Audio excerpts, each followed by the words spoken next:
Well, hello friends. Today is one of those days that I dread and love. I don't really dread it, but it's a lot of work. And so I have been starting to plant my pumpkins. Now, if you followed me, you know, I have this, I'm walking backwards because of the wind, by the way. It's windy. I have this thing where I love to plant a large pumpkin patch. I have some years where it does amazing. I have so many pumpkins that I even set out a roadside stand. Other years, it scrapes by. Last year it didn't do well because Kip, as you know, was paralyzed last year. My dog, my 3.5, almost 4-year-old French bulldog, he was paralyzed last year and I just let my pumpkin patch go. I didn't have time to worry about that. The weeds got ahead of it and it just wasn't good. This year I'm committed. Kip is doing well. I'm just excited about it to have a large pumpkin patch. And why do we do a large pumpkin patch? We all, and when I say we, I mean you and me, because I feel like we all do it together. I put a large one in just because, one, I love to decorate with them, and they're expensive, aren't they? Pumpkins are expensive, especially the specialty ones. So I like to plant a lot of them. I also then like to grow certain squash for winter storage. So delicata and butternut, kabocha, buttercup, you know, all those different types I love to plant and then keep inside. So I plant both decorative and I plant ones that I eat. Now you can eat actually most of them, but just I plant so many that I can't keep them all. So what I'm going to do is kind of lead you through, because every year I talk about this on stories, maybe in my daily life, but I don't always get to do it on a video. And I thought this year we should on a video. So I have been walking from my house towards the field that's on the west side of my property. We farm the field, my family does, and I reserve a section that slightly grows year to year. And that's where my pumpkins are. So I'm gonna kind of show you my process, what I do and how I set up for it. So just to give you an idea where we're at, there's the house, my formal areas with my fire pit, my vegetable garden is down at the end, and then out here, hello, is my pumpkin patch. Now it looks like a lot, and that's because it is a lot.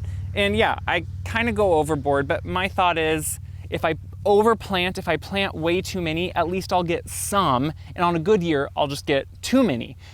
Just because we do have issues, vine borers, pests, and if you follow my stories throughout the year, I'll talk about different things I do. This does butt up to traditionally farmed corn. This year it's corn, sometimes it's soybeans, and that attracts even more pests. So like northern corn beetle, that's a big one I get. Vine borers are of course always bad. So what I've been doing is laying out, and I've started already planting. So you can see what I do is this year, I have some straw down. I'm gonna put more down. We're emptying our hay now.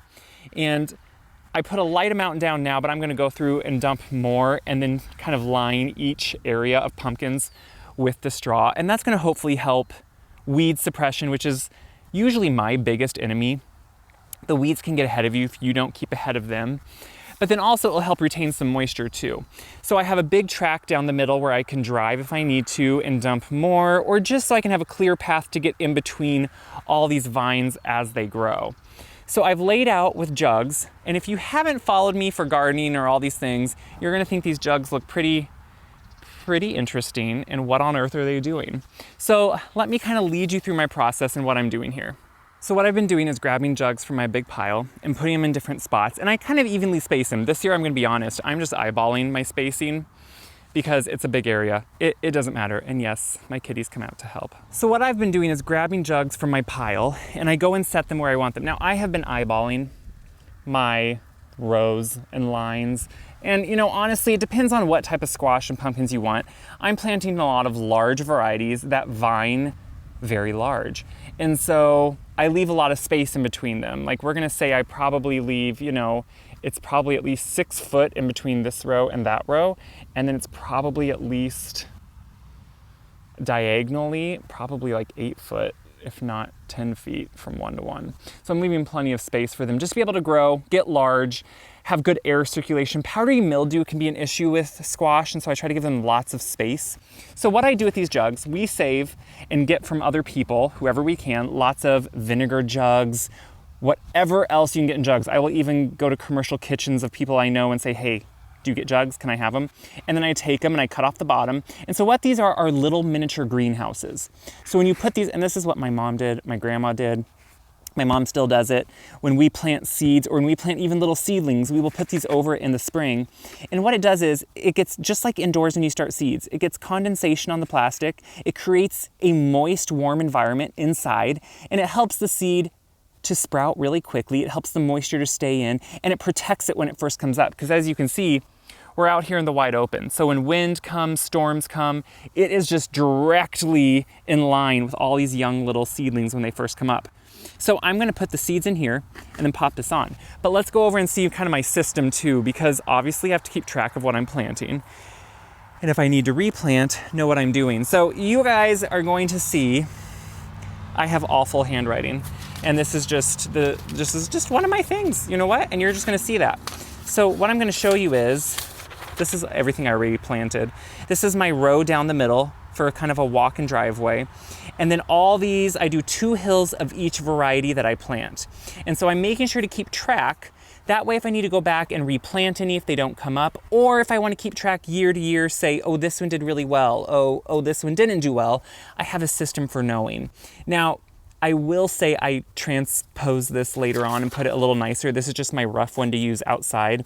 That gets kind of yucky and roughed up. And then when I go later on back indoors, like in the heat of the summer, I'll write this out nicer. But I have to have something here so it doesn't get windy. So right now what I have, and I'm gonna plant, are my Turk's Turban, my Jilby Little, my Black Futsu, and my Spark. And yes, that's actually their names. And some of them are gorgeous. You need to look up some of these. They're really fun. A lot of them are ornamentals. Jilby Little's obviously a miniature one. Black Futsu is one of my favorites. Look at that one, it's so fun. And then Spark is a really fun one too. But you know, all these honestly are fun. Some of them I've already planted are like Big Macs, Atlantic Dill.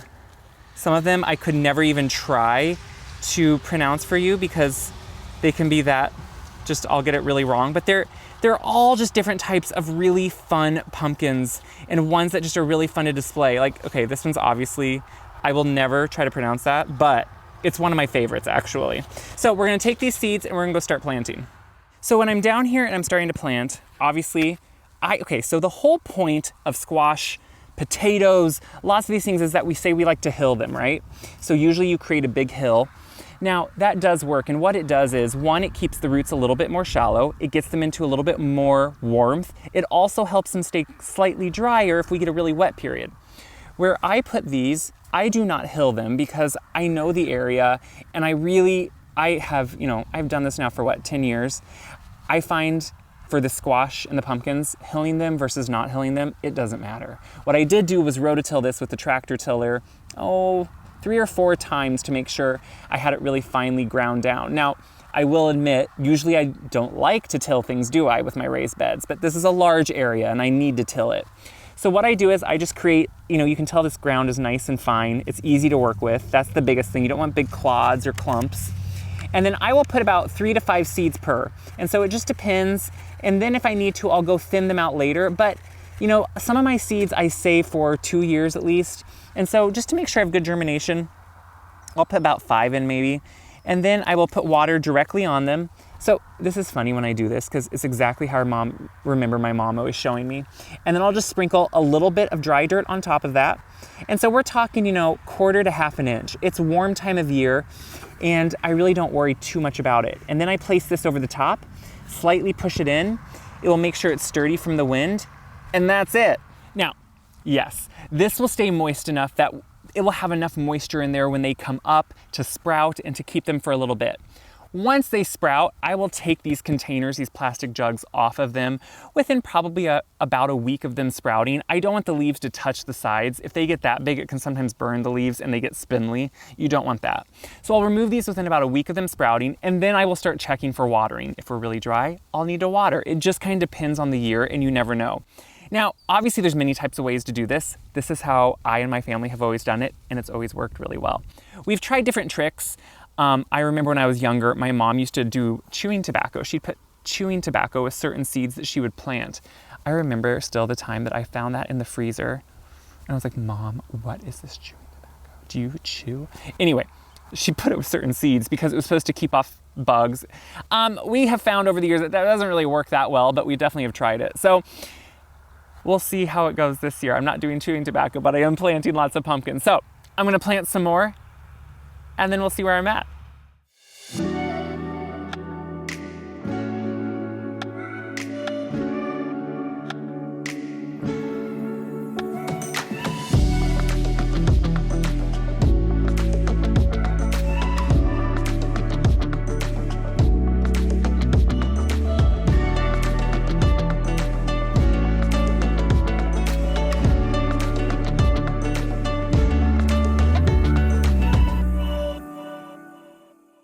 So while this looks like a large patch, and it is a large patch, honestly, it doesn't take as long as you think. What will take long is during the summer, taking care of it, weeding it, watering it if I need to. I probably will need to. But honestly, this has probably taken me two to 3 hours to do this whole thing and put some of the straw down. I'll put some more down, like I said. And then I'll probably try to put the straw around each one. So the only ones I have left to finish up are some of the more edible ones, which I love to go through those varieties because I love to explain why I love them. So I'm going to be finishing up with the delicata. You've seen me make this for my favorite salad in the fall, which is where you roast delicata and use it in the salad. I love the sweet potato winter squash. This is actually one of the seeds from Monticello out in Virginia and Thomas Jefferson's home. And it's a really good, rich squash to use. Buttercup is always one of my favorites. And then Canadian crookneck, which is a butternut, but it has a long neck with no seeds. So the seeds are only down here, so you don't have to take out near as much when you want to roast it. When it comes to these, and here you can see vinegar. See, that's what all these jugs are. When it comes to these, it's just the same as all the others. And the thing you want to be careful with, anything edible, obviously, and this is how I garden in general, but you want to be obviously organic because it's only as good as what you put into this food is only as good as what you're going to put into your body. So you want to treat this really well. Now, yes, squash can be hard and you have to sometimes take, a little bit more time since you want to do it organically, but it's totally worth it. So things like BT, you can use neem in different ways. You can try a lot of different things. And hey, I would love to hear from you too, what you've maybe used organically that has worked well for you. Because guess what? Gardening to me is where we are always learning from each other, and I'm always finding new ways. And what works for one person may work well for one of us too, right? So I'm putting that jug on, and in no time these are going to be sprouted, and I will definitely show you when that happens. So this is the start of Pumpkin Watch 2022. You never know how the year is going to be. We could have really good rains that make it even better. We could have a drought that make it really hard. It just all depends. But honestly, squash like to be slightly on the dry side. They don't want wet feet. They want water when they're growing, but then they want to dry out well in between and have really good drainage. So that's the important thing. They like the good rich soil here because their roots can really take hold, but they also like that it drains well. Full sun, good air circulation, that's going to be the key for the summer. So thanks for following along today. Thanks for watching what will be the beginning of hopefully a great pumpkin patch. As always, when you share these videos, even if you don't love them, guess what? It helps someone else realize this is doable. If I can do it, they can do it. And that's the exciting part. Gardening is for everyone, and it's for everyone to gain and find something that they might enjoy. Growing food is a privilege. It's an exciting privilege that I hope everyone can experience at some point, because it's kind of an amazing experience to plant a seed, harvest fruit, eat it in your kitchen. That's the best part. So of course, follow me for recipes too. They're always on my website, wyseguide.com. It's where I use this food that I grow and show how I love to use it and enjoy it. And until next time, I hope you can get outside and maybe enjoy something. I have some more squash to plant. I know, how could I have more? But I do.